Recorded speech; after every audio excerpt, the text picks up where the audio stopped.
niet zoveel gelijk. Mag ik hier ook? Ja, ik wil een keer dat zij het voordoet. Maar ja, ik heb nagels, dus dat Zie je, is anders. dit is 10 keer beter. Misschien kan je zo. Oké. M S D E R D A M Amsterdam. Wauw, je bent hier zo goed in. Oh my god. Ja, dank je. Ik weet niet of dit goed is. We gaan het later zien. Dus in Nederland werkt het dus zo. Als jij een track uitbrengt, bij de eerste 8,6 miljoen streams krijg je een gouden plaat. En bij de eerste 18,6 streams krijg je een platina plaat. Zoals je hier kan zien, dit is platina. En na platina heb je dubbel platina. Dat is 34. Maar sinds anno 2024 is dit veranderd naar 50 miljoen streams. En dan krijg je direct diamant. En boven een jaar denk ik dat deze diamant is. En dan wil ik zien hoe dat eruit ziet. Dus ja, nu een goede vraag. Kende jij mij al sinds Amsterdam of niet? Ervoor bedoel je? Of? Nee, sinds Amsterdam. Ja. Oké. En kende je mij voor Amsterdam of pas na Amsterdam? Pas Eerder. na Amsterdam.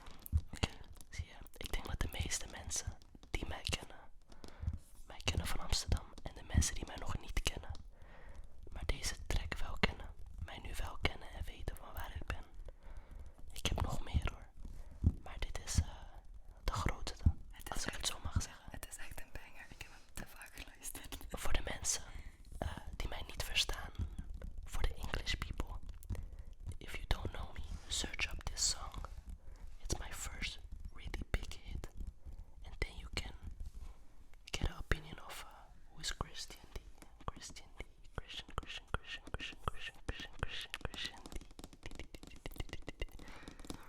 I'm enjoying this.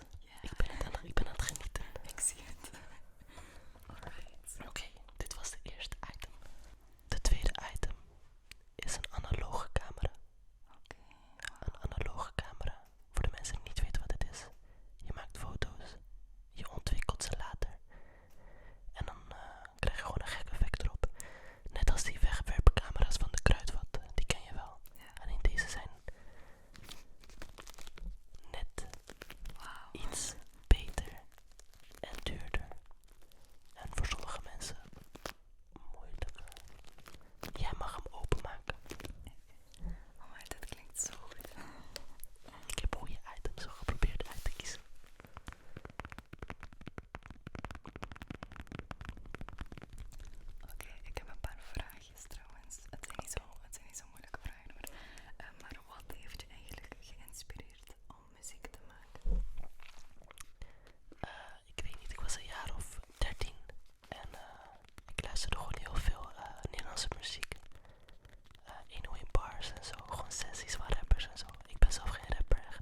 mensen. Maar het is dus om later achter te halen. Dat ga je nu nog niet vinden. Het moet nog allemaal komen. Maar een goede hint voor later. Oké, en heb je op dit moment zelf een lief? Of Nee, ik heb geen vriendin. ben je op zoek of ben je dan niet in deze Ik levensstijl? ben ook niet op zoek, omdat ik het gevoel heb dat ik al mijn energie zit in mijn carrière. En ik heb geen tijd voor energie te steken in mijn vriendin of liefde. En mocht het komen, dan komt het. Maar ik denk dat het nu nog niet het moment is. Ik ben ook nog jong. Ik ben 19. Ik denk over een paar jaar misschien. Maar ik moet nog een beetje genieten van mijn leven. Niet dat je niet kan genieten als je een vriendin hebt. Maar the guys will understand me. En Christian D is natuurlijk je artiestennaam. Ja, Maar sommige mensen natuurlijk niet weten wat je echte oorspronkelijke naam is. En dat is... mijn echte naam is Emanuel. Oké, en van waar komt dan de Christian D, als ik vragen mag? Ja, het is echt een dom verhaal. Maar ik was gewoon met vrienden van me. En ik had een naam nodig. En toen zei een vriend gewoon tegen mij van... Wat vind je van Christian? En het vloeide wel lekker. En toen dacht ik, ja, dat is wel hard. Maar, we hadden nog een extra iets erachter nodig. Dus toen kwamen we met Christian 22, Christian Young, Christian D. En toen dacht ik, ja, die D is het hardste. Waarom? Omdat mijn achternaam is Toru. Toru. Dus toen dacht ik, Christian D. En ik ben christelijk. Dus het klopt. Heel de naam klopt, een soort van. En nee, het is niet Christian Dior, want er is geen H. Dus dat klopt niet. Het is Christian als een naam. En de D staat voor mijn achternaam. En dat klinkt gewoon internationaal. Hetzelfde voor de Engelse lui.